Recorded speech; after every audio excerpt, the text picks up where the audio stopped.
I'm attorney Gloria Allred. Today, R.Kelly has been convicted of very serious federal crimes. Mr. Kelly, who once described himself as a, quote, genius, end quote, to one of my clients who testified, is nothing but a convicted felon.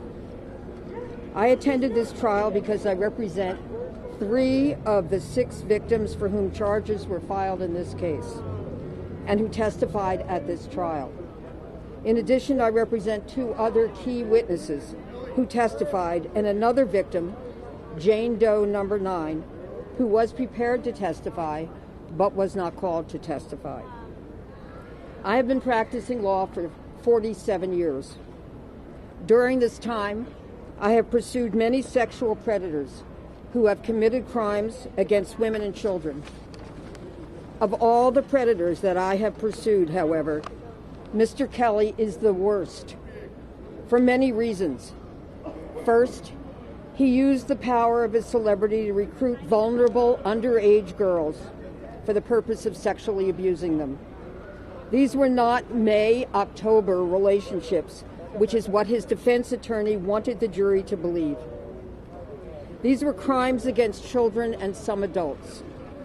Second, he used the power of his business enterprise and many of his inner circle employees to assist him and enable him in his plan and his scheme to lure his victims to him, isolate them, intimidate them, control them, indoctrinate them, punish them, shame them, and humiliate them, all of which made Mr. Kelly more powerful and more dangerous than many other sexual predators who operate without a network of financial and businesses to support and enable them.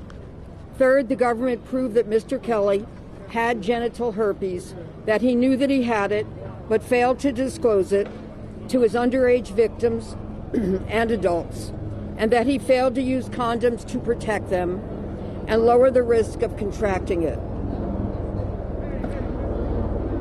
As a result,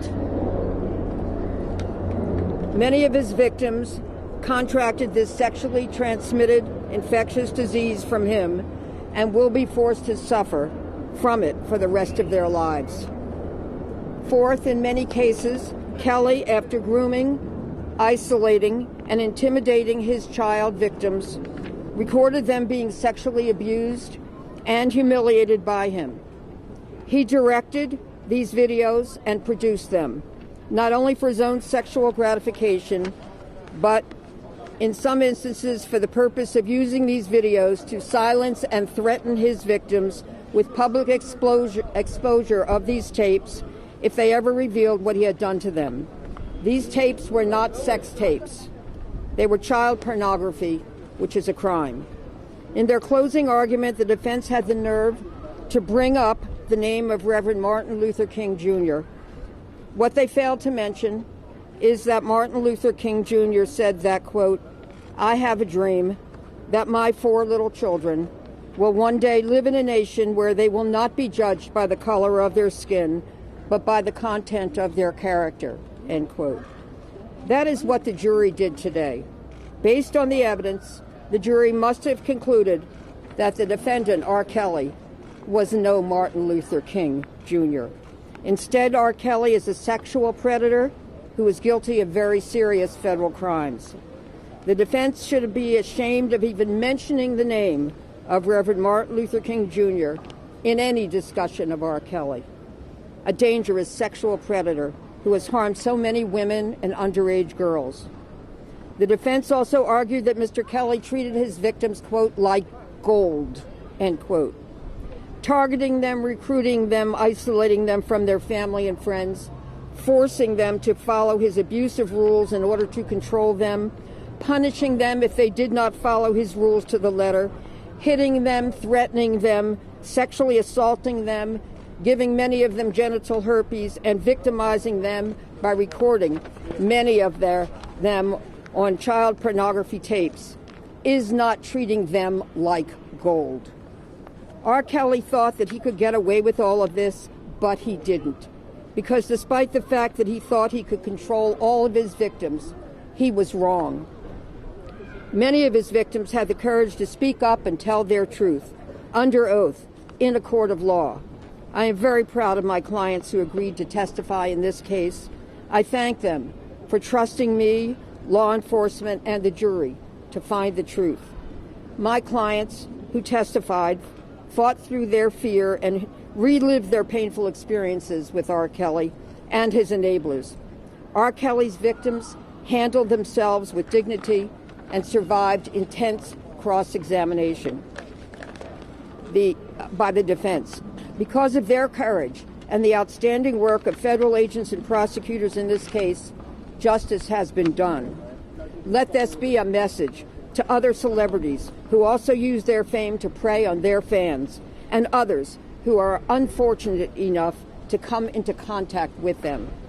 You're also likely to face serious consequences for your criminal conduct. The issue is not if the law will catch up to you. The only question is when. I also have a very short statement from one of my clients, and that's Sonia. I know that she is happy with the verdict that Mr.